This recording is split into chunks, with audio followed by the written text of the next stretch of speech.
वरेत्यूं वरो आउन वरंदी वररिय जाडे हन जबल जो तांगींदे अस्तरो जतन साण जरो नीव निबेरण न थे। हेठ वेठल समूरन क़ौमी कारकुनन ऐं स्टेज ते वेठल मुंहिंजी पार्टी क़यादत खे जीएस मुदेश जीअं रहबर आज़म मुफ़क्किर सिंध साईं जीएम साहिब जॾहिं टोड़ी फाटक में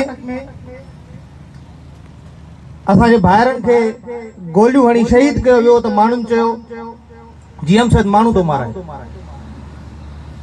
माण्हुनि चयो त हीअ जीएस सिंध असांजा बच्चा खाईंदी। लतीफ़ साईं चयो त जाजिक जूनागढ़ में को अताई आयो ते कामल कढी कीनरो वेही वॼायो दायूं दर मांदियूं थियूं बायन बाडायो चारण ते चाहियो तो मारी आया माण्हू। असां एतराफ़ कयूं था ही मंगणू ही जीएम साहिब जंहिं सेन वॼाई उहा सिर जी सेन हुई पर गॾोगॾु समूरी सिंध जे बका जी सेन हुई। अॼु तव्हां ॾिसंदव हिकु अदालत मां बरी थियल नौजवान इरफान ज़राणी अदालत मां बरी थियल नौजवान उनखे जेल जे गेट तां एजेंसियूं खणी थियूं वञनि। हिकु जुडिशियल मैजिस्ट्रेट जे फैसले जी अहमियत हिन मुल्क जी कानूनी पोजीशन इहा आहे त हिकु जुडिशियल मैजिस्ट्रेट जे फैसले जी अहमियत इहा आहे त हुन जे कयल फैसले खे एजेंसियुनि जा टके जा सिपाही उनखे ओवरथ्रो करे था वञनि।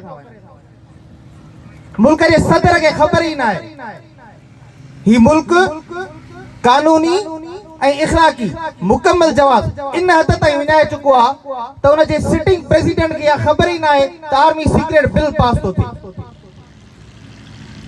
हिन मुल्क जी पार्लियामेंट असांजा के दोस्त उन पार्लियामेंट में उम्मीद रखन था हिन मुल्क जी पार्लियामेंट जी इहा सूरत हाल आहे त एमक्यूएम 80 सीटुनि तां इस्तीफ़ा ॾेई कराची ऑपरेशन नथी ख़त्म कराए सघे। तव्हां पंहिंजो वतन बचाईंदव, तव्हां पंहिंजी धरती बचाईंदव। हिन मुल्क जे अंदरि सिंधी माण्हुनि जी आलमी बैंक जी रिपोर्ट आहे त सिंधी माण्हू गुरबत जी लकीर खां हेठि ज़िंदगी गुज़ारे थो। असां ई तव्हां जे ज़िंदगी जो जेको मयार आहे उहो पूरी दुनिया जे सब खां पस्तीअ में रहंदड़ मुल्कनि जी फ़हरिस्त में अचे थो। तव्हां ऐं असां माण्हू हिन दुनिया जे अंदरि ज़िंदगी गुज़ारींदड़ बहितर माण्हुनि जे फ़हरिस्त में ई न आहियूं। बावजूद हुनजे त तव्हां वटि उमरकोट खां कारूंजर ताईं 26 किलोमीटर जे सॼे पंध ते तव्हां वटि ग्रेनाइट पत्थर आहे। मां बहैसियत उन ग्रेनाइट पत्थर जो मालिक, मां बहैसियत खीरथर जे सभिनी मदनियात जो मालिक, मां बहैसियत समुंड जो मालिक, मां बहैसियत तेल गैस ऐं कोयले जो मालिक दुनिया जे आम किस्म जे तय कयल मयार खां हेठि ज़िंदगी थो गुज़ारियां। इहा क़ौमी ग़ुलामी, इहा क़ौमी ज़िल्लत, इहा बेवाजिबियूं, इहा नाइंसाफ़ी असां ई तव्हां सिंधियुनि खे हिन मुमलिकत ख़ुदा दाद जे तरफ़ां तोहफ़े तौरु मिलियल आहे। अहिड़ी सूरत हाल में तव्हांजे इन कंध जी अहमियत छा आहे? अहिड़ी सूरत हाल में तव्हांजे वजूद जी अहमियत छा आहे? जिते तव्हांजे क़ौमी वजूद जी अहमियत न हुजे, जिते तव्हांजा वसीला पंहिंजा न हुजनि, उते अहिड़ियुनि हालतुनि में बहादुर ऐं बाग़ैरत क़ौमुनि जो कमु आहे।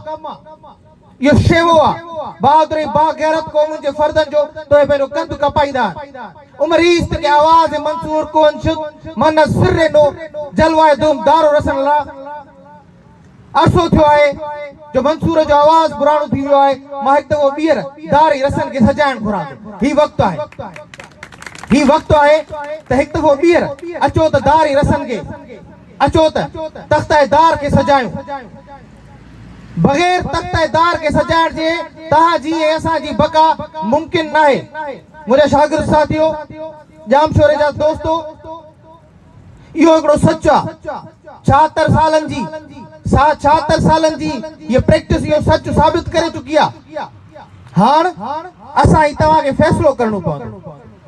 अॼु जेको असां शहीद जो ॾियारो मल्हायूं पिया इहो ओहञाण आहे इहो तसलसल आहे तव्हां सभिनी नौजवाननि ताईं उहो जाजिक जो पैगाम पुॼाइण जो जंहिंमें लतीफ़ साईं चए थो त ही मंगणू मारी आहे हे फिक्र ही फ़लसफ़ो सिंध जी आज़ादी जी ॻाल्हि घुरे तव्हांजो कंध थी पर बदिले में तव्हांखे सुवारी साणी वारी आज़ाद सिंध ॾींदी आख़िर में हलीम बाग़ीअ जो ही शेर मां तव्हां सभिनी नौजवाननि खे अर्पींदुसि ओ शागिर्दो ओ शागिर्दो ओ दहकानो ओ शागिर्दो ओ दहकानो ओ पेट उबाला इंसानो अंधेरो अञा ॿियो छा थींदो अंधेरो अञा ॿियो छा थींदो ओ जिए सिंध जा परवानो ज़ंजीर जी छण छण ॿुधिजे पई ज़ंजीर जी छण छण ॿुधिजे पई हलिया ई हलो बलवानो या सिज खुटे या बिज खुटे ही महला सोचो मस्तानो हू मांगा मोती बेटनि ते मलाह समरजा मरजानो